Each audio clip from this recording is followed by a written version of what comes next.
ఈ జాబ్ నోటిఫికేషన్లు కావచ్చు, ఈ ఉద్యోగాలు నిజంగా వచ్చేటి అంటారా? ఈ ప్రభుత్వం దున్నపోతు మీద వర్షం పడితే ఎట్లుంటుంది అట్లా కాంగ్రెస్ వాళ్ళతోటి నిరుద్యోగులకు ఏమి వరకదు, నిండా మునిగిర్రు. 3 లక్షలకి 3 కోట్లకి జాబ్ కొనుక్కున్నాడు. లేకపోతే చామల కిరణ్ కుమార్ రెడ్డి అనేటటువంటి వ్యక్తి లీకేజ్ ఈ ఆధారాలు పెట్టుకొని తిరుగుతున్నాం. ఆయనతో పాటు రేవంత్ రెడ్డి ఎక్కడ పోయినా వాళ్ళు చేసినటువంటి లత్కోర్ ఆర్గ్యుమెంట్ చేపించిన లత్కోర్ ఆర్గ్యుమెంట్. సీఎం రేవంత్ రెడ్డి ఉస్మానియా యూనివర్సిటీకి వచ్చినప్పుడు కూడా మిమ్మల్ని తీసుకుపోయి ముందస్తు అరెస్టులు చేసింది. మరి ఇవన్నీ చేస్తున్నారు కదా, మీకు సీఎంకే భయం అవుతుందన్న. వీళ్ళని మేము ఒకటే అడుగుతున్నాం, ఇన్ని భయాల మధ్యలో మీరు బతకక్రి. ఈ బడపలు అంటారు, ఈ సిగ్గులేని ఎదవాళ్ళు చెప్తారు. అర్ధంకి దయాకర్ కూడా మొన్న ఏదైతే యూనివర్సిటీకి వచ్చిన పరిస్థితి ఉంది. మరి అక్కడ జనార్దన్ ఎందుకు లేడు? జనార్దన్ ఎందుకు పొలిటికల్ గేమ్ ఆడుతున్నారంట?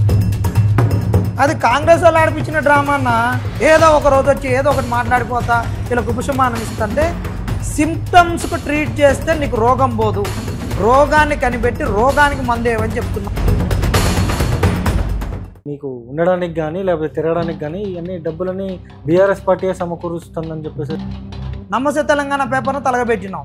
ప్రవళిక చచ్చిపోయిన రోజు చాలా డేంజర్గా ఉంటాయి నాకు ఊరి పాలిటిక్స్. హైదరాబాద్ లెక్క ఉండవు. ఏమన్నా తేడాలు వచ్చి నాకు అది ఇది అయిందనుకో, ఇసుక డాక్టర్లతో గుద్దుతారు, బ్రేకులు ఫెయిల్ అయినంటారు, తీసుకుపెట్టి డాక్టర్లో పెడతారు. కన్యపోరి కనిపిస్తుంది, అడ్డమైన ఆలోచనలు కనిపిస్తాయి. ఇంకేమన్నా మత్తు తాగిని దిగితే తొందర ఎక్కువ ఎక్కడానికి గంజాయి కనిపిస్తుంది. ఇది 18, 19, 20 ఇయర్స్ వాళ్ళతోటి అటాక్ చేయించాలని వినాయక చవితి రోజు కొన్ని ప్లాన్లు చేసిర్రు. దీంతో ఆ బీఆర్ఎస్ వాళ్ళతోటి మనకు అక్కడ ఈ విరక్తి పుట్టింది. నమస్తే, వెల్కమ్ టు మహానగర్. ముఖ్యంగా తెలంగాణ రాష్ట్ర వ్యాప్తంగా ఈ వీడియో షేర్ చేసేటువంటి ప్రయత్నం అయితే చేయండి. ముఖ్యంగా ఈరోజు మన గెస్ట్ వచ్చేసి నిరుద్యోగులకి సంబంధించి నిత్యం ఒక బండిల్ పేపర్లు పట్టుకొని దాదాపు బీఆర్ఎస్ పాలనలో ఉన్నప్పుడు కావచ్చు, లేకపోతే కాంగ్రెస్ పార్టీ అధికారంలోకి వచ్చిన దగ్గర నుంచి కూడా కొట్లాడుతున్న నిరుద్యోగుల తరపున కొట్లాడుతున్నటువంటి జనార్దన్ మనతో పాటు ఉన్నాడు. అన్న నమస్తే. నమస్తే అన్న, చెప్పండి. ముఖ్యంగా నిరుద్యోగులకి సంబంధించి మీరు ఎప్పటి నుంచో కూడా పోరాటాలు చేస్తూ ఉన్న పరిస్థితి ఉంది. అసలు ఈ జాబ్ నోటిఫికేషన్లు కావచ్చు, ఈ ఉద్యోగాలు నిజంగా వచ్చేటి అంటారా? ఉద్యోగాలు ఇస్తే ఖచ్చితంగా వస్తాయన్న. వాళ్ళు ఇవ్వాలని ఇస్తే అంటే నోటిఫికేషన్లో ఎలాంటి అడ్డమైన జీవోలు లేకుండా ఇవ్వడము, దాని తర్వాత పెట్టేటటువంటి పరీక్షలలో ఒక చిత్తశుద్ధితోటి క్వశ్చన్ ఫ్రేమింగ్ చేయించడము, అవి 2 చేసినప్పుడు ఉద్యోగాలు వస్తాయి. దీనికన్నా ముందు రిక్రూట్మెంట్ బోర్డులను ప్రక్షాళన చేయాలన్న.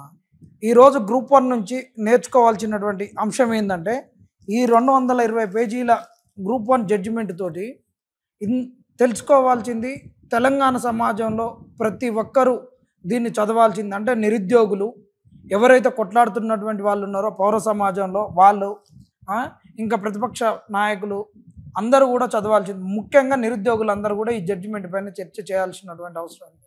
ఎందుకంటే ఒక 20 పేజీలు దాదాపు రిక్రూట్మెంట్ బోర్డు చేసినటువంటి యదవ పనులను ఎత్తి చూపింది. మంచిగా మామూలుగా కాదు, చెంప పెళ్ళి అనిపించింది.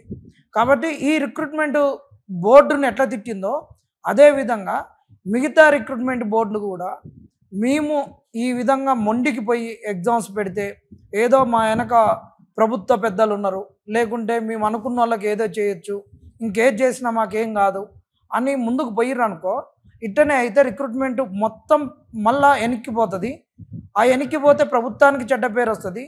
ఆ రిక్రూట్మెంట్ బోర్డులు ఉన్నటువంటి పెద్దలు ఎవరైతే ఉన్నారో వాళ్ళను కూడా సమాజం తూ అని కేకరిచ్చే ఊహించేటటువంటి పరిస్థితి వస్తుంది. ఈరోజు బుర్రా వెంకటేశం గారు ఒక సర్వేల్ గురుకుల పాఠశాలలో చదువుకొని ఒక నాన్న లేకున్నా తల్లి చాటున పెరిగి ఒక ఆల్ ఇండియా లెవెల్లో సింగిల్ డిజిట్ ర్యాంక్ సంపాదించి సివిల్ సర్వీస్ కొట్టి ఐఏఎస్గా అయినటువంటి ఆయనకి ఎంత పేరుందో, ఈరోజు బుర్రా వెంకటేశం అంటే ఒక బుద్ధి లేని వెంకటేశం అని తిట్టించుకునేటువంటి పరిస్థితికి వచ్చిండు. ఎందుకు ఆయన ఆయంలో ఎవాల్యుయేషన్ సగం పేపర్లు జరిగినాయి, ఇష్టం వచ్చినట్టు దిద్దిండు. ఒక బీసీ బిడ్డ అని చెప్పుకున్నాడు, నేను బీసీని అని చెప్పుకుండు. ఆయనతో పాటు రేవంత్ రెడ్డి ఎక్కడ పోయినా ఇవాళ బీసీని నేను ఒక పబ్లిక్ సర్వీస్ కమిషన్ చైర్మన్ చేసినని మొన్న ఓయూకి వచ్చినప్పుడు చెప్పిండు. అదేవిధంగా ఓయూలో ఉన్నటువంటి వీసీని కూడా నేను ఒక ఎస్సీని చేసిన అది ఇదని చెప్పిండు. మరి వీళ్ళందరూ ఎస్సీలు బీసీలు కరెక్టే, కానీ ఇప్పుడు వాళ్ళ డిఎన్ఏలలో వాళ్ళ పనితీరులలో ఈ అంబేద్కర్ ఆలోచన విధానం కానీ బలహీన వర్గాలకు పనిచేయాలనేటువంటి చిత్తశుద్ధి కానీ ప్రభుత్వాలు వాళ్ళకు చూపించేటువంటి ప్రభావాలకు లొంగకుండా ఉండాలనేది కానీ ఇవన్నీ ఏం కనిపించడం లేదు. ఎందుకు ఆయన కనిపేదా? ఆయన ఒక రిక్రూట్మెంట్కు ప్రిపేర్ అయినప్పుడు ఎంత కష్టమైతే తెలియదా? సోయి లేకుండా చేసిండు. అంటే ఇక్కడ నుంచి రిక్రూట్మెంట్ బోర్డులో ఆ విధంగా నేర్చుకోవాలి. గొప్ప వాళ్ళని వచ్చిన వాళ్ళు కూడా బురద పూసుకొని పోవాలి, ఇలా బుర్ర వెంకటేశం లెక్క. నెక్స్ట్ నిరుద్యోగులు కనుక ఈ జడ్జిమెంట్ గురించి చదవకుండా ఈ జడ్జిమెంట్ని పక్కన పడేసి ఈ జడ్జిమెంట్ గురించి ప్రజలలోకి తీసుకుపోయి ఒక ఉద్యమం లెక్క ప్రజలకు చెప్పకుండా ఉంటే మాత్రం మన బొంద మనం దోడుకున్నట్టు. ఎందుకంటే ఈరోజు పోలీసు రిక్రూట్మెంట్ బోర్డులో 46 జీవో ఉంది. ఆ 46 జీవోను తీసేస్తారా ఉంచుతారా, రిక్రూట్మెంట్ బోర్డు ఏం చేస్తుంది, ప్రభుత్వంతో ఏం చర్చలు జరుపుతుంది అనేది కూడా ఆ రిక్రూట్మెంట్ బోర్డు చేసుకోవాలి. ఆ రిక్రూట్మెంట్ బోర్డు మీద పోలీస్ రిక్రూట్మెంట్ ప్రిపేర్ అయ్యే అభ్యర్థులు ప్రెజర్ చేయాలి.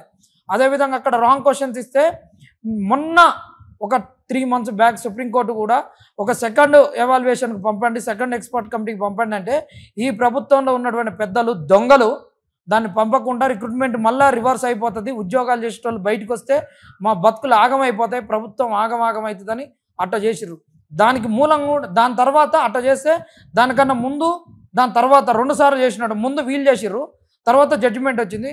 ఈ మధ్యకాలంలో గ్రూప్ 1కు సంబంధించిన 14 క్వశ్చన్ రాంగ్ క్వశ్చన్స్ వస్తే సుప్రీంకోర్టులో అటు ఇటు చేసి లాస్ట్కు మాకు కౌంటర్లు ఇచ్చి అది ఇచ్చి ఇది ఇచ్చి పోయి సుప్రీంకోర్టులో లాస్ట్ టైంలో అయిపోయింది ఏం చేయకని చెప్పేసి ఎస్ఎల్పిని డిస్మిస్ చేసుకొని వచ్చినటువంటి దొంగలు పబ్లిక్ సర్వీస్ కమిషన్. అదేవిధంగా డిఎస్సి వాళ్ళు తెలుసుకోవాలి, గురుకుల వాళ్ళు తెలుసుకోవాలి, వీళ్ళందరూ తెలుసుకోవాలి. ఇవన్నీ ప్రక్షాళన జరగాలి. ఈ బోర్డుల పైన నిరుద్యోగులు ఒత్తిడి తేవాలి, ప్రజలు ఒత్తిడి తేవాలి, అందరు ఒత్తిడి తేవాలి. ఈ చేయలేదనుకున్నా మీరు అన్నట్టు ఉద్యోగాలు గవర్నమెంట్ ఉద్యోగాలు రావు. ఒకవేళ గవర్నమెంట్ ఉద్యోగాలకు ప్రిపేర్ అయ్యే వాళ్ళ బతుకులు ఆగమైపోతే ఏందని ఇచ్చినా మనం కరెక్ట్ చేసినా వీళ్లకు అందరికి 30 లక్షల మందికి ఉద్యోగాలు ఇవ్వలేము. తర్వాత మిగిలినటువంటి ఒక 29 లక్షల మంది పరిస్థితి ఏందని వాళ్ళకు ప్రైవేట్ సెక్టార్లో ఏ విధంగా ఉద్యోగాలు కల్పించాలి, ఉపాధి కల్పించాలి, స్వయం ఉపాధి అయిపోయింది అనేది ఈ ప్రభుత్వంలో ఎలాంటి ఆలోచన లేదు. ఈ ప్రభుత్వం దున్నపోతు మీద వర్షం పడితే ఎట్టుంటుంది అట్టు ఈ మాట అంటే నువ్వు ప్రభుత్వం దున్నపోతు అంటారా అంటారు. ఇళ్ళనే ఉన్నటువంటి ఒక పెద్దలు సారు ఆయన ఎమ్మెల్సీ గారు ఏమన్నారంటే 46 జీవో అనేటటువంటిది ఆ రోజు మేము అనుకున్నంత ఈజీ కాదు, 46 జీవో రద్దు కాదని చెప్పిండు. ఏం సార్ 46 జీవో పరిస్థితి ఏంటంటే 29 జీవో పరిస్థితి ఏంటంటే ఇక నేను చెప్పేటటువంటి పరిస్థితి లేదు, వాళ్ళు మమ్మల్ని పట్టించుకోవట్లేరు, అసలు మేము ఎందుకున్నామా అని అనిపిస్తుంది, ఒక 6 నెలలు అయితే మేమే ఆలోచించుకోవాలనేటువంటి పరిస్థితి వాళ్ళు ఎల్లబుచ్చిర్రు. అంటే ఇక్కడ ఇలాంటి పెద్దలు ఇది చెప్పినప్పుడు వీళ్ళకి ఎలాంటి సోయింది? ఈ తెలంగాణలో నీళ్లు నిధుల నియామకాల మీద వచ్చినటువంటి తెలంగాణను ఏ విధంగా బాగు చేయాలి, నిరుద్యోగులను ఏ విధంగా ఉద్ధరించాలనేటువంటి సోయి ఈ కాంగ్రెస్ వాళ్ళకి లేదు. ఈ దొంగలు 10 ఏళ్ళు పరిపాలనకు దూరం అయ్యి అధికారానికి దూరం అయి ఉండి ఇప్పుడు ఎవరు ఏం చేసుకోవాలి, ఏం సంపాదించుకోవాలి, ఏంది అధికార దర్పాన్ని ఎట్ట ఆస్వాదించాలనేటటువంటి ఒక సోయిలు ఉన్నారు తప్పితే ఏమి లేదన్నా ఈ కాంగ్రెస్ వాళ్ళతోటి నిరుద్యోగులకు ఏమి వరగదు, నిండా మునిగిర్రు. గత 10 ఏళ్ళలో ఉన్నటువంటి బీఆర్ఎస్ కూడా ప్రైవేట్ సెక్టార్లలో నిరుద్యోగులకు ఏం చేయలేకపోయింది. కాంగ్రెస్ దాన్ని ఆసరగా చేసుకొని నిరుద్యోగుల ప్రైవేట్ సెక్టార్లో స్థానిక రిజర్వేషన్లు ఇస్తాం, నిరుద్యోగ భృతి ఇస్తాం, మేము ఉద్యోగాలు రానటువంటి వాళ్లకు మళ్ళా స్వయం ఉపాధి కల్పించుకోవడానికి రాజీవ్ వికాసం కింద లోన్లు ఇస్తామని June 2 వరకు ఊదరగొట్టి ఆ యూత్ను మొత్తం ఆగం చేసి June 2కు నోటిఫికేషన్లు వస్తాయి, మీకు రాజీవ్ వికాసం కింద లోన్లు వస్తాయి, ఇండ్లు వస్తాయి అని చెప్పేసి ఆగం చేసారు. ముఖ్యంగా నిరుద్యోగులకి సంబంధించి కొంతమందికి ఇప్పుడైతే నోటిఫికేషన్లు ఇచ్చిండ్రు, ఉద్యోగాలు వచ్చినాయి. ఇప్పుడు 3 లక్షలకి 3 కోట్లకి జాబ్ కొనుక్కున్నాడు, లేకపోతే ఇంత కొనుక్కున్నాడు అంత కొనుక్కున్నాడు అంటూ కూడా పెద్దగా చర్చ నడుస్తూ ఉంది. ఎంతవరకు ఇది చూడొచ్చు? అది కాంగ్రెస్ వాళ్ళు ఆడిపించిన డ్రామా అన్న. ఈ కాంగ్రెస్ వాళ్ళు ఆడిపించిన డ్రామాలో అందరూ అలా మునిగి ఈతలు కొడుతున్నారు. కాంగ్రెస్ వాళ్ళు ఏందనుకున్నాం, చామల కిరణ్ కుమార్ రెడ్డి అనేటటువంటి వ్యక్తి లీకేజ్ ఇస్తే పేరెంట్స్ మీటింగ్ పెడతారంటే తెల్లారి పేరెంట్స్ మీటింగ్ పెట్టారు 1:1 వాళ్ళు. మేము 1:1 వాళ్ళని తప్పుపట్టడం లేదు, వాళ్ళని మేము వ్యతిరేకించడం లేదు. ఇవాళ వాళ్ళు మాకు శత్రువులు కాదు, మేము వాళ్ళకి శత్రువులం కాదు. అందరం మొన్నటి వరకు ఒకే స్టడీ హాల్లో పక్కన కూర్చొని చదువుకున్న వాళ్ళు, ఛాయ్కి పక్క నుండి ఛాయ్ తాగిన వాళ్ళం, టిఫిన్లు పక్క నుండి తిన్నోళ్ళం, ఒకరికి డబ్బులు లేవంటే ఒకరికి ఇచ్చి పుచ్చుకున్న వాళ్ళం, అందరం అశోక్ నగర్ నుంచి రాసినటువంటి వాళ్ళమే. మ్యాక్సిమం ఒక 60 to 70% అందరికీ అన్ని కష్టాలు తెలుసు, అందరు నిరుద్యోగులే. కానీ ఇది ఏదైతే ప్రభుత్వం ఒక సిస్టమేటిక్గా చేసిందో, తప్పులు ఏ విధంగా చేసిందో ఆ తప్పులన్నింటినీ కూడా ఇళ్ళ పెట్టినవన్నా. ఇందులో కోర్టు చెప్పింది, మేము చెప్పినటువంటి తప్పుల్ని మేము కోర్టుకు చూపించినప్పుడు ఆ కోర్టుకు వీళ్ళు ఇచ్చినటువంటి అన్నీ కూడా కోర్టుకి వెళ్ళి సరిగ్గా ఇయ్యలేకపోయారు. వీళ్ళు మాకెట్లా మమ్మల్ని అట్లా బూరేడు కొట్టియాలని చూసారు, అట్లనే బూరేడు కొట్టియాలంటే కోర్టు దగ్గర కుదరలేదు. అది కోర్టు క్లియర్గా అబ్జర్వ్ చేసేసి ఇన్ని తప్పులు చేసిరని చెప్పింది. మేము దాని మీద అన్నాం 3 కోట్లు మేము ఎప్పుడు అన్నామా? ఈ ఆధారాలు పెట్టుకొని తిరుగుతున్నాం, ఈ ఆధారాలు అని చెప్తే ఈ ఆధారాలు జడ్జిమెంట్లోకి వచ్చినాయి. మా ఆధారాలు జడ్జిమెంట్లో రావడానికి కారణం ఏంది? వాళ్ళు చేసినటువంటి లత్కోర్ ఆర్గ్యుమెంట్లు, చేయించిన లత్కోర్ ఆర్గ్యుమెంట్లు ఏంటన్నంటే డబుల్ హాల్ టికెట్స్ ఎందుకు ఇచ్చారు అంటే వీళ్ళు అంటారు మేము సింగిల్ హాల్ టికెటే మెయింటైన్ చేస్తాము, అదే సస్టైనబుల్ అవుతుందని ఎక్కడ కానీ మేము చెప్పలేదు అన్నారు. మరి ఎక్కడ చెప్పలేదు అని చెప్పిర్రు. తర్వాత మరి మీరు ఎక్కడ కూడా రూల్స్ వైలేట్ చేస్తామని చెప్పిర్రా? మరి మీరు చెప్పిన రూల్స్ని ఎందుకు వైలేట్ చేసిర్రు? రూల్స్లో చెప్పలేదని చెప్పారు, ఎందుకు వైలేట్ చేసిర్రు? మీరే బ్లూ ప్రింట్ ఇచ్చినామని ఇవ్వలేదని చెప్పారు, మరి మీరే బ్లూ ప్రింట్ ఇచ్చినామని రెండోసారి ఎందుకు చెప్పారు? వీళ్ళు అంటారు ఇంకా మేము ఎక్కడ కానీ సెంటర్లు ఇవే ఉంటాయి ఇన్ని ఉంటాయని చెప్పలేదని చెప్పిర్రు. మరి సెంటర్లు ఇన్ని ఉంటాయని చెప్పినప్పుడు నీకు ప్రిలిమ్స్ అయిపోయి రిజల్ట్ ఇచ్చి ఆగస్టులో రిజల్ట్ ఇస్తే అక్టోబర్లో మెయిన్స్ ఎగ్జాము 21,000 మందికి ఇచ్చినావు. నువ్వు 21,000 మందికి హాల్ టికెట్స్ ఆల్మోస్ట్ రిలీజ్ చేసినప్పుడు 3 నెలల్లో నీకు తెలియదా, సోయలేదా? ఎంతమంది ఫిజికల్ హ్యాండిక్యాప్ ఉంది? ప్రిలిమ్స్లో అప్లికేషన్స్ వస్తాయి కదా, మరి వాళ్ళకి లాస్ట్ మినిట్లో నువ్వు సెంటర్ అలాట్ చేస్తావు. సెంటర్ అలాట్ చేసి ఎక్కడికి పోతావు? ఊరు బయట వేస్తావు. ఊరు బయటలో 2వ ఫ్లోర్లు వేస్తావు. దీన్ని ఏమంటారు? ఓడన్న ఫిజికల్ హ్యాండిక్యాప్ వాడు ఉంటే చేసుకుంటాడు. ఇవాళ కాలేజీలలో కూడా వాళ్ళకి వీల్ చైర్లు ఉన్నాయి, ర్యాంపులు ఉన్నాయి, అన్నీ ఉన్నాయి. ఫిజికల్ హ్యాండిక్యాప్ వాళ్ళ గురించి అని ఊరు బయట మేము సెంటర్ పెంచుకున్నామని చెప్తారు. ఇది ఏమన్నా బుద్ధి ఉన్నటువంటి ప్రశ్నేనా? ఇంకా నిన్న ఈనాళ్ళలో రాపించుకున్నారు. ఎంత దారుణంగా రాపించుకున్నారంటే అంత అసలు బట్టె భాష మాటలు వీళ్ళు రాపించుకున్నది. ఎక్కడ కానీ మేము చేసినటువంటి దానికి అమ్మినమని మాస్ కాపింగ్ జరిగినవని చెప్పలేదు, అలా మెన్షన్ చేయలేదు అన్నారు. అసలు నిన్ను ఎవడు మార్చమన్నాడు? ఉన్న ప్రొసీజర్ను మార్చాలని మేము ఎక్కడ మెన్షన్ లేదన్నావు. మరి జెల్ పెన్నును రాయొద్దని అలో చేయొద్దని నువ్వే చెప్పినావు, మరి దాన్ని ఎట్లా అలో చేసినావు? అది తప్పే కదా. ఇప్పుడు మేము ఎక్కడ మెయింటైన్ చేయలేదు, మేము ఎక్కడ నోటిఫికేషన్లో మెన్షన్ చేయలేదు అన్నావు. మనం నోటిఫికేషన్లో మెన్షన్ చేసినా ఏడ గాలి వదిలేసినావు అని అడుగుతున్నాం. మేము బరాబర్ అడుగుతున్నాం. జెల్ పెన్ ఎందుకు మెయింటైన్ చేయించినావు, ఎందుకు రాపించినావు, అది ఎందుకు మెయింటైన్ చేయలేదు రూల్? ఇంకొకటి ఈ బడపలు అంటారు, ఈ సిగ్గులేని ఎదవాళ్ళు చెప్తారు, అంతే మాట్లాడతాం, ఇట్టనే మాట్లాడతాం.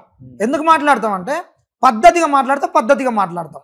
పద్ధతి తప్పి మాట్లాడితే పద్ధతి తప్పే మాట్లాడాలి. వాడు చంప మీద కొడితే మనం ఈ పలక కొట్టాలి.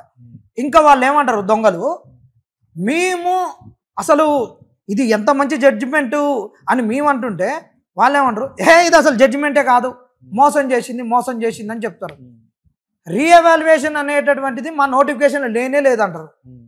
నేను సూటిగా అడుగుతున్నా, ఆ రాపిచ్చినోడో కొంతమంది ఫోటోలు పెట్టుకొని రాసిర్రు.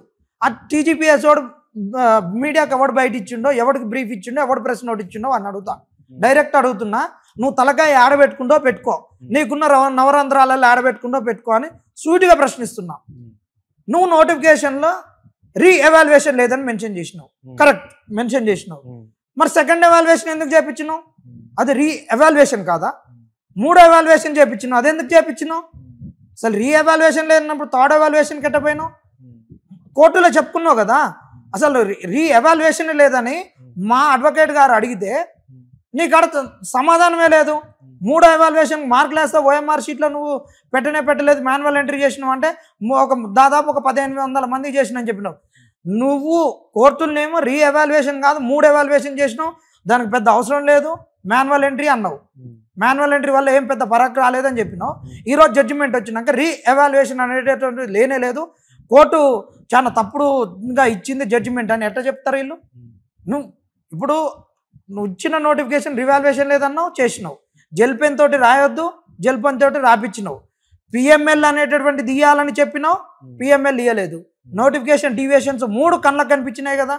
ఈ విధంగా 3 పద్ధతిగా చేసి నువ్వు దీని వెనక ఏం జరిగింది, దీని వెనక పెద్ద గూడ్పుట అని జరిగింది. మేము ఆర్టీఐలు వేస్తే నువ్వు ఇవ్వలేదు, ఇంకో ఇల్లు ఆర్టీఐలు చాలా ఉన్నాయన్న, ఆర్టీఐలు వేస్తే ఇవ్వలేదు. ఈ ఆర్టీఐలు వేస్తే ఇవ్వనప్పుడు నాకాడ సమాచారం ఎట్లుంటుంది? నువ్వు కోర్టుని అంటావు షీల్డ్ కవర్లు ఇచ్చింది కోర్టు ఎందుకు బయట పెట్టిందని పేపర్లో రాపిస్తాడు. అరే నాయన, నిన్ను ఎన్నుకున్నది మేము, ప్రజలు ఎన్నుకున్నారు. రాజ్యాంగానికి అందరు లోపడి ఉండాలి, రాజ్యాంగబద్ధ సంస్థ అని చెప్తున్నావు. నువ్వు పబ్లిక్ ఇవ్వకుంటే నువ్వు మాకియవు, కోర్టుకి ఇస్తే కోర్టు బయట పెడతావు. కోర్టుకు డిస్క్రిషనరీ పవర్ ఉండొద్దా? కోర్టు ఏం చెప్పాలి? ఖచ్చితంగా ప్రజలకు తెలియజేయాల్సిన బాధ్యత కోర్టు మీద ఉంది. కోర్టు కూడా పెడితే షీల్డ్ కవర్లో పెట్టింది ఎందుకని వీళ్ళు మాట్లాడతారు ఈ దొంగలు. నువ్వు షీల్డ్ కవర్లో పెట్టుకోవాల్సినంత నీకేముంది? అంత లత్కోర్ పని ఏం చేసినావు? అంత బుద్ధి తక్కువ పని ఏం చేసినావు, అంత లజ్జ తప్పిన పని ఏం చేసినావు అని మేము పబ్లిక్ సర్వీస్ కమిషన్ అడుగుతున్నాం. మేము ఎక్కడ కానీ అలిగేషన్స్ 1:1 ఉన్న వాళ్ళని అనట్లేదు. వాళ్ళు ఎట్టొచ్చిర్రో, ఆ లిస్ట్ ఎట్లా చేసిర్రో, ఏం చేసిర్రో ఆ లిస్ట్ బాధ్యత వీళ్ళది కాదు.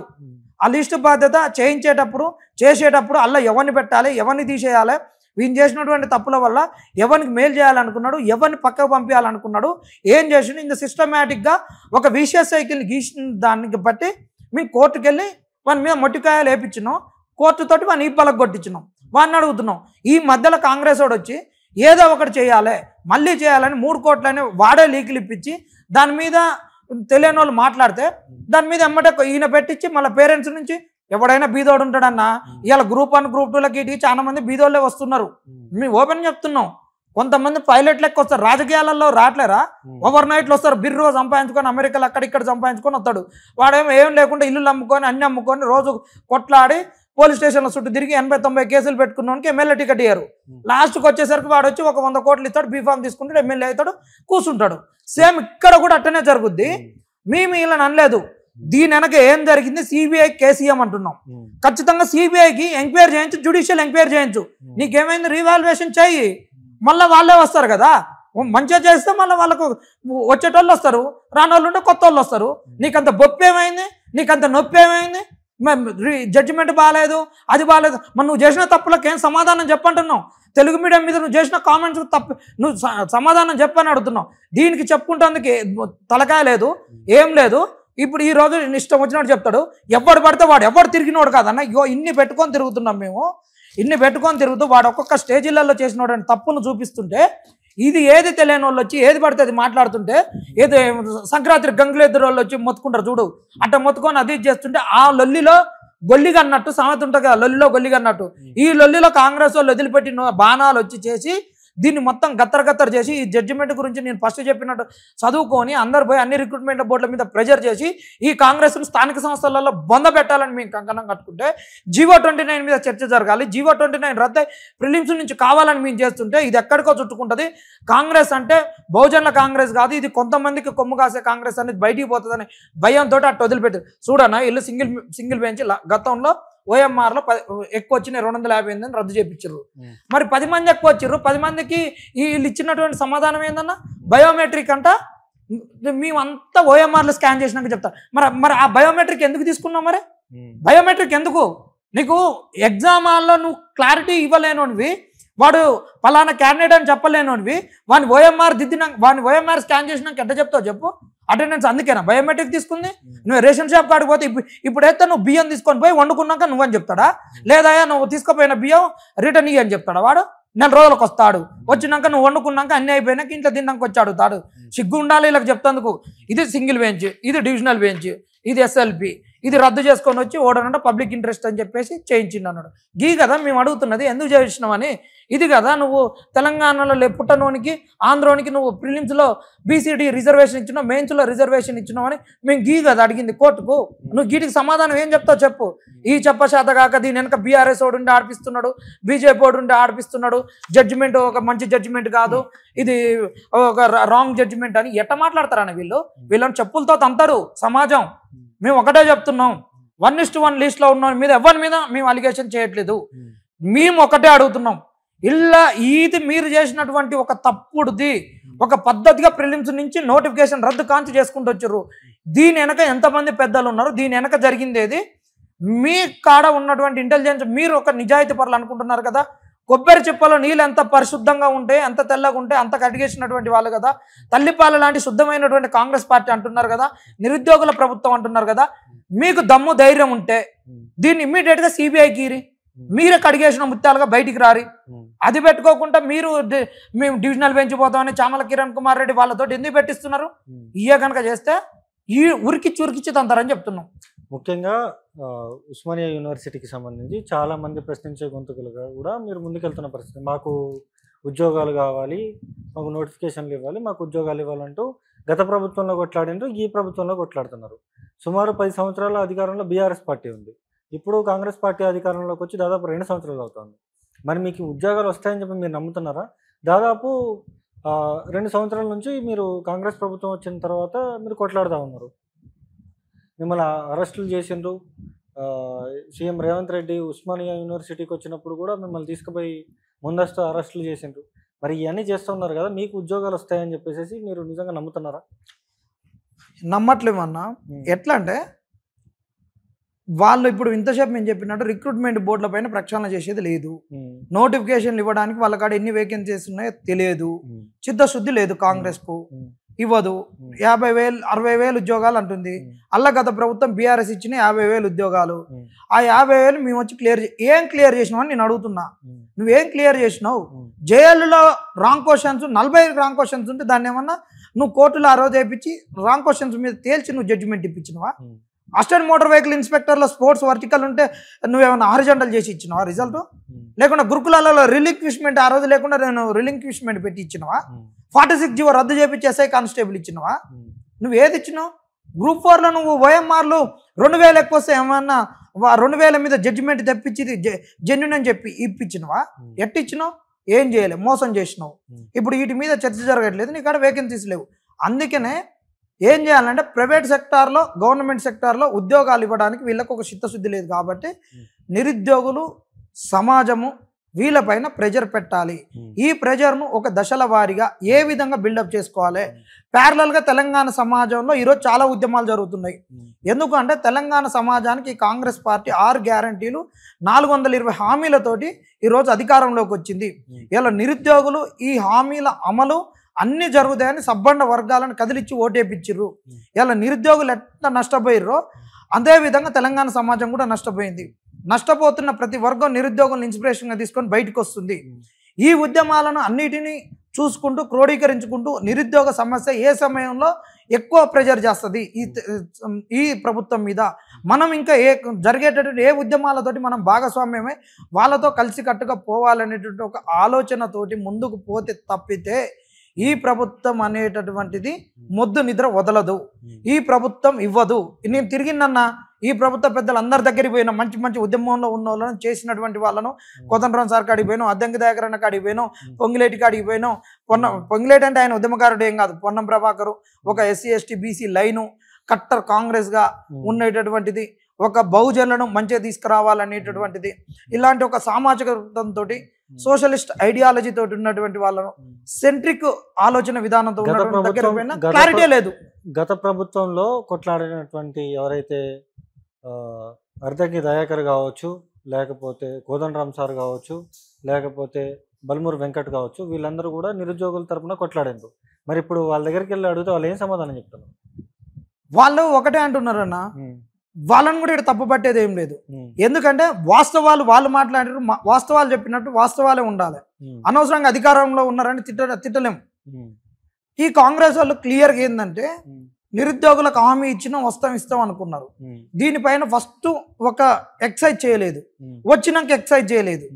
ఈ సమస్య ఈ లోపల వీళ్ళు రాజకీయంగా ప్రతిపక్షాలను దెబ్బకొట్టాలని అది ఇదని పొలిటికల్ అఫైర్స్లో ఎంగేజ్ అయ్యారు.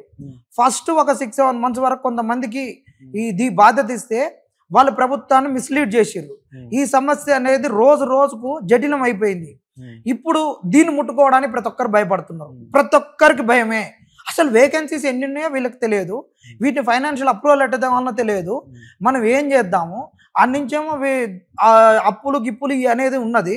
సీఎంకి చెప్తేనే మీరే చూడరాదు, మేము పోతే మా మీద ఎగబడుతున్నారు, మీ మీద ఎగబడుతున్నారు, నేను వస్తే నా మీద ఎగబడితే అది లొల్లి అయితే ఏందనే సీఎం భయపడుతున్నాడు. సీఎంకే భయం అవుతుందన్న. వీళ్ళని మేము ఒకటే అడుగుతున్నాం, ఇన్ని భయాల మధ్యలో మీరు బతకక్రి, మీరు నిరుద్యోగులకు హామీ ఇచ్చిర్రు. ఈ రోజు కాకుండా రేపైనా ఇది మీకు పెద్ద శాపంగా మారుద్ది. మెడకు పెద్ద నాగుబాం కరవక తప్పదు. ఇది రోజు రోజుకు మీరు రిటర్న్ చేస్తే బుసలు కొట్టి ఏనాడో ఒకనాడు మిమ్మల్ని అందరినీ కాటేయక తప్పదు. పాము ఇంట్లోకి వచ్చింది, దానిని బయటికి పంపుకోరి. ఇది నిరుద్యోగ నాగుపాము అనేది మిమ్మల్ని కాటేయక తప్పదు, ఖచ్చితంగా కాటేస్తుంది. ఈ రోజు రేపు నువ్వు బెడ్ మీదకి పోయో బీరువాలకు పోయి అన్న ఒక్కడ దాక్కుంటావు. ఎన్నికల ముందైతే దాక్కోలేవు కదా, నాశనం అయిపోతారు, ఆగమైపోతారు. కాబట్టి ఇప్పటికైనా తేరుకొని మీరు ప్రొఫెసర్లను పెట్టుకొని, కొంతమంది ఎమ్మెల్యేలను పెట్టుకొని, ఒక మంత్రిని పెట్టుకొని వీళ్ళకి ఏదో ఒక క్యాడర్ ఇచ్చేసి, ఎందుకంటే దీనివల్ల మాకేం రాదు, పోరగాళ్ళు వచ్చి మా మీద పడతారు, మేము ఎవరికి చెప్పాలి అనేటటువంటి ఒక భయంలో ఉన్నారు వీళ్ళందరూ. ఓకే, ఇప్పుడు అద్దంకి దయాకర్ వస్తాడు. అర్ధంకి దయాకర్ కూడా మొన్న ఏదైతే యూనివర్సిటీకి వచ్చిన పరిస్థితి ఉంది, వస్తే ఎవరైతే నిరుద్యోగులు ఉన్నారు, నిరుద్యోగులందరూ కూడా ఫైర్ అయిన పరిస్థితి సోషల్ మీడియా మాధ్యమాలలో మొత్తం వైరల్గా మారింది. దీనికి సంబంధించి కూడా మరి అక్కడ జనార్దన్ ఎందుకు లేడు, జనార్దన్ ఎందుకు పొలిటికల్ గేమ్ ఆడుతున్నారంటూ కూడా అక్కడక్కడ మాట్లాడుతున్న పరిస్థితి. ఆ రోజు నేను సూర్యాపేటలో ఉన్నా. సూర్యాపేటలో ఇదే మాకు నిరుద్యోగుల గురించి గ్రూప్ 1 కేసు గురించి ఒక అడ్వకేట్ గారిని కలవడానికి, అడ్వకేట్ గారికి ఒక ఫండింగ్ గురించి, అక్కడ కొంతమంది అభ్యర్థులు ఉంటే, అక్కడ వేరే వేరే ఎంప్లాయీస్ ఉంటే వాళ్ళందరినీ కోఆర్డినేట్ చేసుకుని తెలుగు మీడియానికి సంబంధించిన వాళ్ళు ఈరోజు అడగండి. ఒక తెలుగు మీడియం కేసు నిలబడడానికి లాస్ట్ మూమెంట్లో ఒక అడ్వకేట్ని తీసుకురావడానికి మా కృషి ఎట్లుందనేది మరి కరెక్టే అన్నా నువ్వు అన్నది. ఇప్పుడు జడ్జిమెంట్ వచ్చేంత వరకు జనార్దన్ పొట్టు తిరిగిండు. మరి జడ్జిమెంట్ వచ్చినాక జనార్దన్ ఎందుకు కనిపించలేదు? నెక్స్ట్ ప్రాసెస్ ఏంది? ఇదొక్కటే కాదు కదా, ఇళ్ళకి కానీ పండగ కాదు కదా, డివిజనల్ బెంచ్ పోతున్నారు కదా. మరి డివిజనల్ బెంచ్కి మరి అడ్వకేట్లు నెట్ట తేవాలి, డాక్యుమెంట్స్ ఎట్లా, ఎవరిని కోఆర్డినేట్ చేయాలి, ఇవన్నీ ఉంటాయి కదా అన్న. నేను ఆ రోజు సూర్యాపేటలో ఉన్నా, అక్కడుండే నేను మెసేజ్ పెట్టినా, అన్ని పెట్టినాం. ఆయన చెప్పకుండా వచ్చిండని చెప్పినాం. మీరు ముందు చెప్పింటే మేము పిల్లలందరినీ ఏం కావాలో సమస్యలు అని చెప్పేటోళ్ళం అని చెప్పినాం. దానికి అది అయితే వీళ్ళు ఏమంటున్నారు అంటే, అద్దంకి దయాకర్ గారు అయినా ఎవరైనా వచ్చిన వాళ్ళు వాళ్ళందరికీ కొంతమంది చేయాలనుంది. తిట్టినా మేము తిట్టించుకుంటాం రా భయ్, మేము ఆ వర్గాల నుంచి వచ్చినాం, యూనివర్సిటీ నుంచి వచ్చినాం, అన్ని వచ్చినాం, కరెక్టే. నేను డేటా తీసుకుంటా, తీసుకున్నాక అప్రూవల్ ఎవరికి కంచి తీసుకోవాలి, ఎవరికి ఇవ్వాలి, ఇన్నేటందుకు ఎవరు లేడు, మీరు మా ఎమ్మడి పడుతున్నారు, లేనిపోయిన సమస్య మాకెందుకు అని ప్రతి ఒక్కరు భయపడుతున్నారు. ఇవాళ ఎమ్మెల్యే ఎందుకు వచ్చి ఎందుకు చేస్తాడన్నా?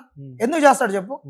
ఇప్పుడు మనకి ఏదో ఒక క్యాబినెట్ హోదానో ఏదో ఒకటి ఇచ్చి, ఒక బుగ్గకారో ఇచ్చి, కమిటీలు ఉన్న వాళ్ళకి కొంత హోదా ఇచ్చేసి ఇంక వేరే చేస్తే వాళ్ళు వచ్చేటట్టున్నారు. అట్లా మీరు ఒక కమిటీని వేసి దీని గురించి మళ్ళీ ఎమ్మట తెలుసుకొని, నిరుద్యోగుల నుంచి తెలుసుకొని ఆ సమాచారాన్ని ఎవరికి ఇవ్వాలి? ముఖ్యమంత్రికి ఇవ్వాలి. డైరెక్ట్ ఆ కమిటీ నిరుద్యోగులకు ముఖ్యమంత్రికి మధ్య వారధిగా ఉండాలి. 2 నెలలకు ఒకసారి కలవాలి, చెయ్యాలి. ఆ కమిటీ ద్వారానే ఒక స్కిల్ ఎన్హాన్స్మెంట్కి ఏం చేయాలి, ఆ కమిటీ ద్వారా స్కిల్ ఎన్హాన్స్ అయిపోయిన వాళ్ళని ప్రైవేట్ సెక్టర్ లెటర్ చేయాలి. ప్రైవేట్ సెక్టార్లో మీరు ఫండ్ తెస్తున్నారు కదా, FDIలు తెస్తున్నారు కదా, ఎన్ని ఉద్యోగాలు క్రియేట్ అవుతున్నాయి. ఈ ఉద్యోగాలను ఇవ్వడానికి తెలంగాణలో ఉన్నటువంటి ఇంజనీరింగ్ కాలేజీల నుంచి చెట్ట తేవాలి పిల్లల్ని. ఇవాళ ఇంజనీరింగ్ కాలేజీలలో 3 సంవత్సరాల నుంచి స్కాలర్షిప్ రాలేదన్నా. స్కాలర్షిప్ రాకుంటే వీళ్ళకి సర్టిఫికెట్లు ఇవ్వకుంటే ఏ కంపెనీ ఒకటి తీసుకోడు.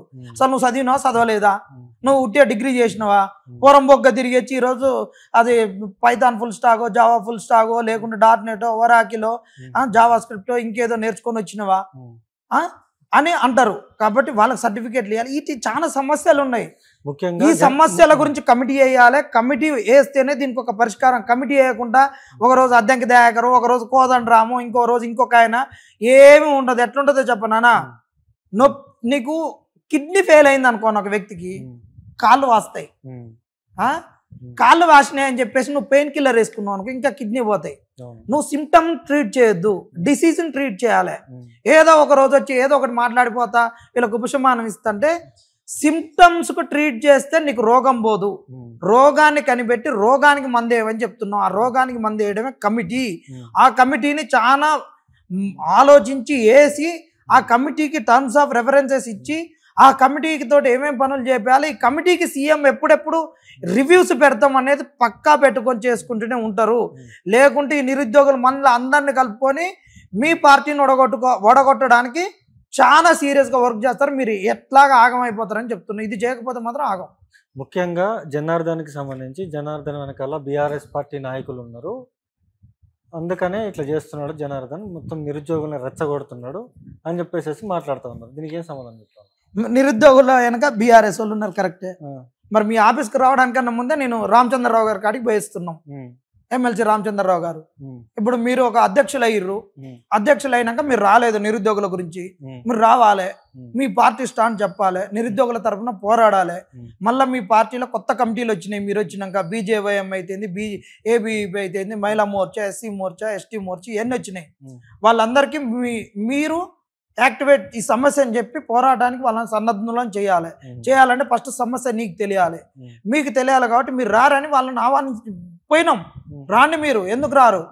మా గ్రూప్ 1 విషయంలో కూడా మీరు అడ్వకేట్ కాబట్టి నెక్స్ట్ ఎట్లా చేయాలి, మా డివిజనల్ బెంచ్ పోతారు, సుప్రీంకోర్టుకి పోతారు, ఇవన్నీ కావాలని అడిగినాం.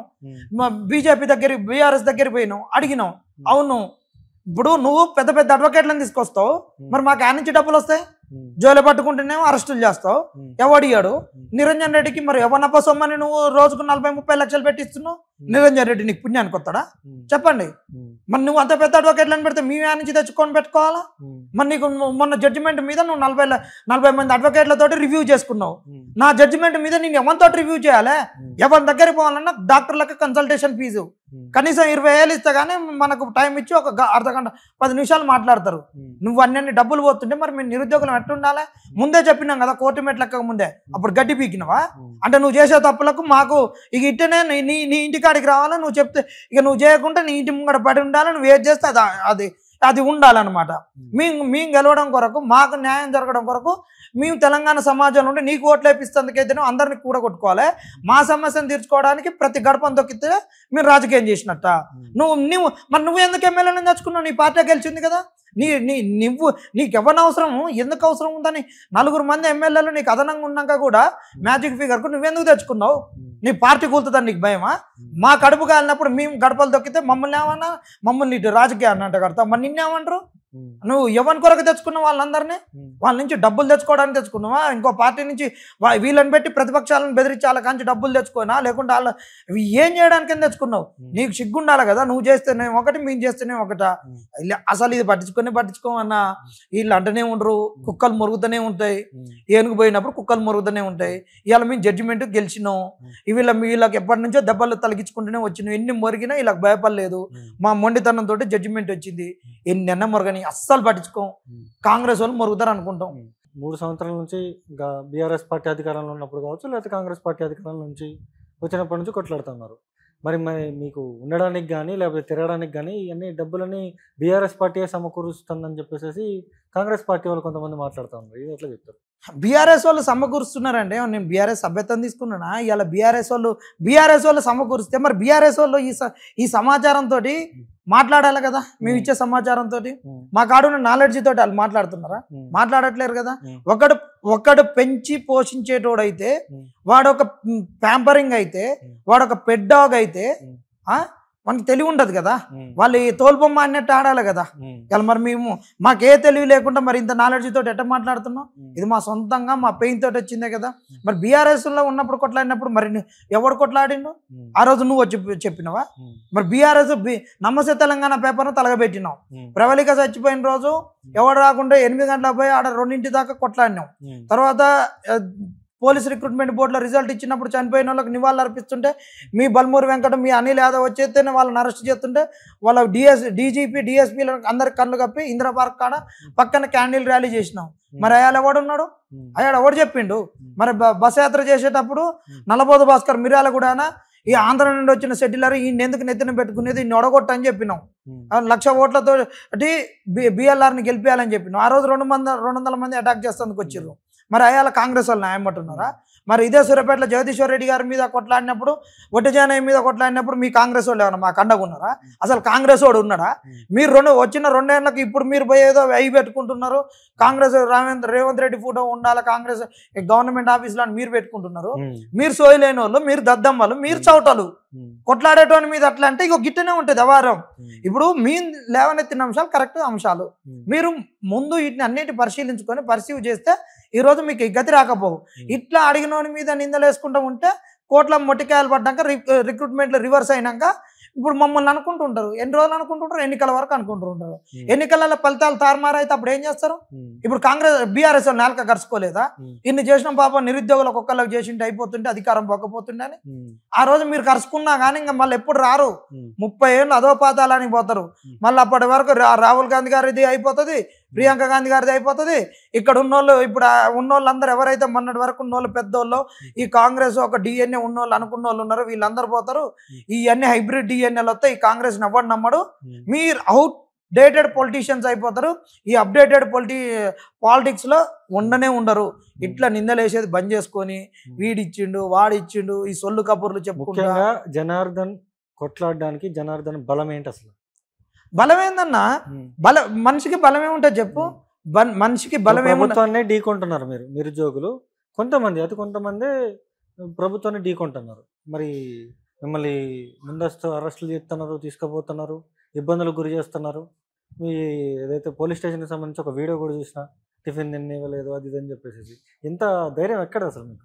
మనిషికి ఒకటే అన్న విషయము. ఇగో ఇందులో జ్ఞానం ఉండాలి, ఇందులో హృదయంలో దమ్ము ఉండాలి.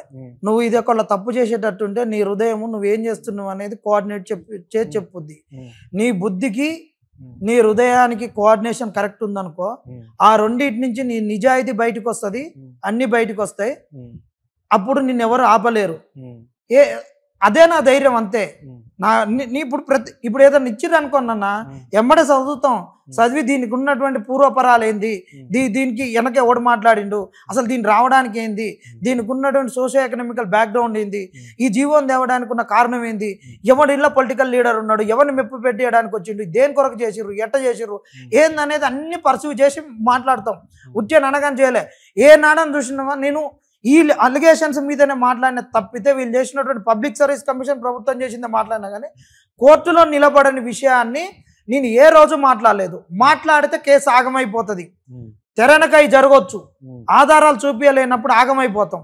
అడ్డంగా కేసులు బుక్ చేసుకొని మాలాంటి వాళ్ళు కేసులు బుక్ చేసుకొని కోర్టుల నుంచి కండిషనల్ బెయిల్ తెచ్చుకొని మాట్లాడకుండా పోతే కాంగ్రెస్ వాడు గెలుస్తాడు, మేము ఆగమైపోతాం జీవితాలు అనేటువంటి ఒక తెలివి ఉంది. అదే కదా మాకున్నటువంటిది. ఆ తెలివితోటి ఒక ధైర్యంగా ముందుకు పోయినాం కదా అంతే. బీఆర్ఎస్ వాళ్ళు 2 సార్లు మా ఊళ్ళు ఇసుక అన్నప్పుడు చాలా డేంజర్గా ఉంటాయి. నాకు ఊరి పాలిటిక్స్ హైదరాబాద్లో ఎక్కువ ఉండవు. ఏమన్నా తేడాలు వచ్చినా నాకు అది ఇది అయిందనుకో ఇసుక డాక్టర్లతో గుద్దుతారు, బ్రేకులు ఫెయిల్ అయినాయి అంటారు, తీసుకుపోయి డాక్టర్లో పెడతారు. ఏమన్నంటే మా బ్రేకులు ఫెయిల్ అయినాయి సార్ అంటారు. ఏమంటారు అన్ని మనకి థర్డ్ పార్టీ ఇన్సూరెన్స్ చేసుకుంటారు, అన్ని చేసుకుంటారు ప్రీ ప్లాన్డ్గా. అలాంటి మర్డర్లు మా ఊళ్ళో 2-3 జరిగినాయి. అలాంటి ప్రయత్నాలు చేసిన కాడ కూడా తప్పించుకొని వచ్చినాం. వీళ్ళు ఏం చేస్తారన్న అట్లాంటి ప్రయత్నాలు ఏం జరిగినాయి మీ మీద? అప్పుడు మా ఊళ్ళో నుంచి రోజుకు 400 ఇసుక డాక్టర్లు పోయేదన్న. ఈ దొంగలు ఉన్నారు చాలా దొంగతనాలు. అంటే ఈ మా ఇసుక నిజంగా చెప్పాలంటన్నా ఇది ఒక సిస్టమేటిక్గా తెలంగాణలో కొంత నిరుద్యోగ యువతను ఆగం పట్టించారు. గంజాయి వచ్చింది ఎట్ ద సేమ్ టైం, అప్పుడే సోషల్ మీడియా ఊపులోకి వచ్చింది, అప్పుడే ఊర్లలోకి ఎకానమీ అనేది రైజ్ అయింది, డబ్బులు వచ్చినాయి, భూమికి వాల్యుయేషన్ పెరిగింది, హైయర్ ఎడ్యుకేషన్ పోలేదు, డబ్బులు వచ్చిన డబ్బులతో గిగ్ ఎకానమీ వచ్చింది. వాడు భూమి అమ్ముకోవడం, ఒక బుల్లెట్ కొనుక్కోవడము, ఏదో పని చేసుకోవడము, రిపేర్లు చేసుకోవడం, సెల్ రిపేర్లు చేసుకోవడము, ఉద్యమాలన్నీ మర్చిపోయారు. డబ్బులు వచ్చాయి. ఇట్ట జరిగేటటువంటి క్రమంలో గంజాయి వచ్చింది. ఇట్ట యూత్ ఆగమైపోతారు. అందులో ఇంకొక భాగంగా మా ఇసుక బెల్ట్ ఏదైతే ఉంటుందో ఇసుకలు నడిచేటటువంటి ఏరియాలలో ట్రాక్టర్లతోటి ఎక్కడ చలాన్లు లేకుండా ఏది లేకుండా ట్రాక్టర్లు నడిపేటటువంటి వాళ్ళు 18 ఏళ్ళు ఉండవన్నానికి పట్టుమని 10 అయిపోతుంది. ఒక ట్రాక్టర్ పోతాడు, వాడు డ్రైవర్గా పోతాడు, ఒక ట్రిప్కి 500-300 తెచ్చుకుంటాడు. అట్ట రోజుకు 3 ట్రిప్పులు కొట్టినాక 1500. ఇంట్లో 1000 రూపాయలు ఇస్తాడు, 500 ఆడబెట్టుకుంటాడు, తాగుతాడు, తిరుగుతాడు. వాడి ట్రాక్టర్ను పోలీసు వాడు పట్టుకోకుండా వీని మీద కేసు కాకుండా డ్రైవింగ్ లైసెన్స్ లేదని అధికార పార్టీ వాళ్ళు అలా కొమ్ము కాసేది. అప్పుడు ఆడేం చేసేది, అధికార పార్టీ వాడు ఎవడు చెప్తాడే 18 ఏళ్ళ ఏజ్లో, టీనేజ్ ఏజ్లో వాడు ఎవడు చెప్తుంటాడన్నా? లోపలికి మందు పోయింది, ఆలోచన లేదు, జ్ఞానం లేదు, చేతిలో డబ్బులు ఉన్నాయి, చేతిలో సెల్ ఫోన్ ఉంది, వానికి కనిపించేది ఏందన్నా? కన్యబోరి కనిపిస్తుంది, అడ్డమైన ఆలోచనలు కనిపిస్తాయి, ఇంకేమన్నా మొత్తం తాగింది దిగితే తొందర ఎక్కడానికి గంజాయి కనిపిస్తుంది. ఇలాంటివి జరుగుతున్నాయి. నువ్వు చూడన్నా, మాది ఆంధ్ర అటు దగ్గర ఉంటుంది. ఇప్పటికి నువ్వు లిస్టు తీసుకో, మా పెనుబాడు మండలం నుంచి ఎన్ని క్వింటాల గంజాయి పట్టుకున్నారో చూడన్నా. ఆ గంజాయి మొత్తం ఏంటంటే పత్తి చెట్లు, మిరప తోటలు, వీటన్నిట్లల్లో ఈ ఇసుక ట్రాక్టర్ల నుంచి వచ్చేటటువంటి డబ్బులతోటి పొరగా లాగమైపోతుంటే ఇసుకను బంద్ చేయాలి, దీన్ని గవర్నమెంట్ మేనేజ్ చేయాలి, చెక్ డ్యాములు కట్టాలన్నప్పుడు ఈ 18, 19, 20 ఇయర్స్ వాళ్ళతోటి అటాక్ చేయించాలని వినాయక చవితి రోజు కొన్ని ప్లాన్లు చేసిర్రు. దాని తర్వాత మనం కూడా అడ్డుకోవడానికి ప్రయత్నం చేసినాం. అవన్నీ చేసిర్రు. దీంతో ఆ బీఆర్ఎస్ వాళ్ళతోటి మనకు అక్కడ ఈ విరక్తి పుట్టింది, ఇక్కడ వచ్చింది. మనము సమాజం గురించే చేసినాం. అప్పుడే మాకు ఉద్యోగాలు వచ్చినాయి, పేపర్ లీక్ అయినాయి. అక్కడి నుంచి వచ్చిన మొండితనం, ఇవాళ వచ్చిన మొండితనం కాదన్నా. ఫస్ట్ నుంచి మన కమ్యూనిస్ట్ బెల్ట్లో ఉన్నటువంటి వాళ్ళం, చదువుకున్నది గురుకుల పాఠశాలలో చదువుకున్నటువంటి వాళ్ళం. చిన్నప్పటి నుంచే 5వ తరగతి నుండి హాస్టల్లో బువ్వ లేకుండా గిన్నెలు ఎత్తేసిన వాళ్ళం, పలగొట్టిన వాళ్ళం, బిల్డింగ్ మీద పోయి అన్ని గిన్నెలు తీసుకొని పోయి కింద ఎత్తేసిన వాళ్ళం, ఆగం పట్టించిన వాళ్ళం. కాబట్టి అలా ఓవర్ నైట్ లేదో నోటిఫికేషన్ల గురించి ఇప్పుడు ఏదో వచ్చిందనేది కాదు. సామాజిక ఉద్యమాలలో అన్నిటిలలో ఉన్నాం. మంచిగా చదువుకొని ఒక ఐఏఎస్ ఏదో అయిదామని అనుకున్న వాళ్ళం. ఆ ఉద్యమాల నుంచి ఇటు వచ్చేసి ఇది చేద్దాం అనుకోకుండా వీళ్ళు వచ్చినాక వీళ్ళు చేసినటువంటి దాంతో ఒక్కసారి ఇట్లా బూమరంగ్ అయిపోయి ఇక రచ్చ అదే ఊబిలోకి దిగినాం. పేపర్ లీక్ అయిన కాడ నుంచి చాలా మంది ఇట్లా అయిపోయినాం అన్న. భయపడేది ఏం లేదు వీళ్ళకు. ముఖ్యంగా కాంగ్రెస్ పార్టీ ఉద్యోగాలు ఇవ్వదనుకోండి, ఏం చేస్తాడు జనార్దన్? ఏం చేసేది ఏం లేదన్న. ఒక్కటి రాజకీయం అనేటటువంటిది ఓట్ బ్యాంక్ అనే ఉంటుందన్న. రాజకీయ నాయకునికి ఏది బలం అంటే ఓటర్ ప్రజల బలం. ప్రజలు ఓట్ బ్యాంకుగా మారుతారు. చాపక నీళ్ళల్లో ఉన్నంతసేపు ఎంత బలమో రాజకీయ నాయకుడికి మంద ఉన్నంతసేపే బలం. ఒక యాదవ్కు ఒక ఎలమందకు గొర్రె మంద ఉన్నంతసేపు వాడు ఒక బలంగా ఉంటాడు. అట్టనే రాజకీయ నాయకుడికి ఓట్ బ్యాంక్ ఉన్నంతసేపే కదా. వాని ఓట్ బ్యాంకుని దెబ్బ కొట్టడానికి ఏం చేయాలంటే ఈ విషయాలన్నిటిని తీసుకొని పోవాలి, నిమ్మలంగా ఎక్కియాలి. ఎక్కిస్తుంటే వాళ్ళకి అంత అర్థమవుతుంది. అర్థమైపోయి ఒకటేసారి ఏమవుతుందంటే ఎలక్షన్కి దగ్గర వచ్చేసరికి ఈ వ్యతిరేకత ఉన్నటువంటి ప్రజా వ్యతిరేకత ఉన్నది మొత్తం ఒకటేసారి బ్లాస్ట్ అవుతుంది. 2014 to 18 వరకు బీఆర్ఎస్ మీద వ్యతిరేకత లేదు. అప్పుడే పుట్టిన ప్రభుత్వం అంబాడుతుంది, అది దాని ఒక సానుకూలంగా ఉండు. 18 నుంచి 20 వరకు చూసిర్రు, లాక్డౌన్ వచ్చింది, ఏం చేయలేదు. లాక్డౌన్ నుంచి ఒక్కసారి తిరిగింది. ఆ 18 ఫస్ట్ టర్మ్లో 5 ఏళ్లలో చేసిన తప్పుల్ని కూడా ఇక్కడికి తీసుకొచ్చారు. ఒకటేసారి జంపు చేసిర్రు. 1వ తరగతి చదవనోని 1వ తరగతిలో ఉన్న 5వ తరగతికి ఎట్ట జంప్ చేస్తారో కన్ను మూసుకొని ఏం కాదని అట్టనే 5 ఏళ్లలో ఉన్న తప్పులను కూడా తీసుకొచ్చి ఇక్కడ జరిగే తప్పులకి జమ కట్టేసి అన్నీ కట్టేసి కేసీఆర్ ఇట్ట చేసిండు అట్ట చేసిండని ప్రతిదీ తీసుకొచ్చి జనాలలోకి తీసుకుపోయినాం కదా. అట్టనే ఏంటంటే దీన్ని నిమ్మలంగా పెంచుకుంటూ పోవాలి. వీళ్ళు ఎంత కొట్లాడినా ఇవ్వరు, ఏది ఇచ్చినా మా అంటే ఒక కొన్ని నోటిఫికేషన్స్ ఇస్తారు. ప్రైవేట్ సెక్టార్లో రిజర్వేషన్స్ ఇవ్వరు. ప్రైవేట్ సెక్టార్లలో ఇక్కడ స్థానికులకు ఉపాధి కల్పించాలనే ఆలోచన వీళ్ళకు లేదు. అది ఓన్లీ పేపర్ మీద ఉంది. పేపర్ కైట్ ఎట్టనో పేపర్ టైగర్ ఎట్టనో వీళ్ళంతే ఆ జాబ్ క్యాలెండరు. సో అది జరగదు. అది జరగనప్పుడు మనకు నిరుద్యోగుల్ని బలోపేతం చేయడానికి ఇవ్వరు. అదే ఇవ్వరన్నప్పుడు ఏం చేస్తాను తెలుసా, ఈ వీళ్ళకు లోన్లు పెట్టుకోవడానికి కూడా ఇవ్వరు. ఇవన్నీ ఇవ్వరు కదా. నేను నిరుద్యోగుల్ని ఎక్కడ వీళ్ళు బాగా చేసేది ఏం లేదు. అందుకనే వీటన్నిటిని నిమ్మలంగా కూడగొట్టుకొని అన్నీ తీసుకొని నిరుద్యోగులకు ఏం చేయాలి, ఎట్ట చేయాలి, వచ్చే ప్రభుత్వాలు ఖచ్చితంగా మేనిఫెస్టోలో పెట్టడం కాదు, మేనిఫెస్టోకి కూడా ఒక లీగాలిటీ రావాలి. ఈ ఇండియాలో మేనిఫెస్టోకి లీగాలిటీ రానప్పుడు ఇప్పుడు పెన్నిగానోడు ఏం చేస్తాడు, ఏదో హైదరాబాద్కి వచ్చి ఇక్కడ నేను సాఫ్ట్వేర్ ఉద్యోగం చేస్తున్నా, అది చేస్తున్నా, కార్కు ఈఎంఐలు తీసుకొని ఒక కార్ తీసుకొని ఒక ఫ్లాట్ తీసుకొని నాకు కారు ఉంది అది ఉందని పెళ్లి చేసుకున్నాక తర్వాత అప్పుల పాలైపోయినాక ఆడ ఆత్మహత్య చేసుకోవడం ఏదో అయిపోతుంది కదా. పెళ్లి చేసుకునేంత వరకు ఏదో ఒక బొమ్మను చూపించాలన్నట్టు. అట్లనే ఈ అధికారంలోకి వచ్చేంత వరకు కూడా ఏదో మనం ఒక చెయ్యాలని అడ్డమైన హామీలు ఇచ్చి ఆగం చేస్తున్నారు సమాజాన్ని. ఎప్పుడైతే వీడిని రట్టుబట్ట అవుతుందో వీడు సావడం ఆదవడం విడాకులు అయితే కదా. అట్టనే వీళ్ళు అడ్డమైన హామీలు ఇచ్చి ప్రజలు మోసం చేస్తే తిరగబడితే ఏమైతుంది, మళ్ళీ ప్రభుత్వం గద్దె దిగుతారు. సేమ్ ఒక నిజ జీవితంలో ఒక వ్యక్తి భార్యాభర్తలు కావడానికి ఎట్లా ఒక బొమ్మలాటలు ఆడతారో అట్టనే రాజకీయ పార్టీలు చేస్తున్నాయి. కాబట్టి మేనిఫెస్టోల మీద కూడా అడ్డమైనటువంటి పెట్టొద్దు. మేనిఫెస్టోకి ఒక లీగాలిటీ రావాలని ఇప్పటి నుంచి వీటిని తీసుకొని పోతే వచ్చిన తెలంగాణలో నీళ్లు నిధుల నియామకాలు అనే దాన్ని అన్ని పార్టీలు ఆగం చేసినాయి. ఇప్పుడు అధికారంలోకి వచ్చినటువంటి 2 పార్టీలు కూడా దీన్ని చిత్తశుద్ధితో లేవు. ఫస్ట్ వచ్చినటువంటి బీఆర్ఎస్ శుద్ధశుద్ధి లేదని కాంగ్రెస్కి చేస్తే కాంగ్రెస్ దీన్ని కంపు చేసింది అని చెప్పేసి దీన్ని జనాలలోకి తీసుకుపోయి ఇంకా ఓట్ బ్యాంకును కూడా ఇష్టం వచ్చినట్టు ఎటు పడితే అటు చిల్లర మల్లర చేయకుండా, ఎందుకంటే ఈ సందట్లో ఈ తెలంగాణ నేల మీద చాలా రాజకీయ పార్టీలు వస్తాయి. ఓట్ బ్యాంకు స్ప్రెడ్ చేయడానికి ఈ రేవంత్ రెడ్డే ఈ కాంగ్రెస్ వల్ల 4-5 పార్టీలను పుట్టిస్తారు. లాస్ట్ వీళ్ళలో కొట్టుకొని డ్రామాలు ఆడతారు. ఇంటికి కూడా చుట్టం వచ్చిందనుకో ఏం చేస్తారు, మొగడు పెళ్ళాలను కొట్టుకుంటారు, తిట్టుకుంటారు. వచ్చిన చుట్టం అమ్మ వీళ్ళు ఇంకా మనకెందుకని పోతారు చూడు. అట్ట వీళ్ళు ఇటని లొల్లి పెట్టుకొని అంత చేసేసి కొన్ని రాజకీయ పార్టీలను సృష్టించి ఈ వచ్చే ప్రజా వ్యతిరేకతను స్ప్లిట్ చేసి మళ్ళీ అధికారంలోకి బొటాబొటిన రావాలి. ఆ రోజుకు ఏమన్నా 2-3 సీట్లు తగ్గినాయి అనుకో ఎంఐఎంను వాడిన ఈయన డబ్బులు పెట్టేసి ఇప్పుడు సంపాదించిన డబ్బులతో చేయాలని చేస్తారు. కాబట్టి వీటిని మళ్ళొక్కసారి రాజకీయంగా కాంగ్రెస్ని దెబ్బ కొట్టడానికి వీళ్ళు ఇయ్యరు కాబట్టి తీసుకొని పోతాం. ఇదే మా యొక్క పంత. అంతే తప్పితే ఒకటే రోజు వచ్చి టీజీపీఎస్ ముట్టడో లేకుంటే అసెంబ్లీ ముట్టండి తోటి అది ఎప్పుడు చేయాలో అప్పుడు చేస్తాం. ఒక ఉద్రిక్తత వాతావరణం రావాలి, ఒకసారి ఒక హైప్ రావాలి ఉద్యమానికి అన్నప్పుడు ఆ దశలో అది చేస్తాం. కానీ ఒక భావజాలమైనటువంటి వ్యాప్తి తెలంగాణ ఉద్యమానికి ఒక భావజాల వ్యాప్తి ఏ విధంగా జరిగిందో వచ్చిన తెలంగాణలో బహుజనులు ఏ విధంగా నష్టపోతున్నారు, మరి నిరుద్యోగ లోకం ఏ విధంగా నష్టపోతున్నారు అనేటటువంటి తీసుకుపోవడం అత్యంత కీలకం. దీన్ని తీసుకొని పోతాం అన్న చూసుకోవచ్చు. పూర్తిగా కూడా నిరుద్యోగులకు సంబంధించి అయితే చాలాసేపు మాట్లాడిన పరిస్థితి ఉంది. ముఖ్యంగా కాంగ్రెస్ పార్టీ ఉద్యోగాలు ఇవ్వకపోతే ఖచ్చితంగా మేము స్థానిక సంస్థల ఎన్నికలు కావచ్చు లేకపోతే ఉప ఎన్నికల్లో కూడా మేము కాంగ్రెస్ పార్టీకి సరైన బుద్ధి చెప్తామంటూ కూడా జనార్దన్ చెప్తున్న పరిస్థితి అయితే ఉంది. చూస్తూనే ఉండండి మహానగర్. నేను మీ జర్నలిస్ట్.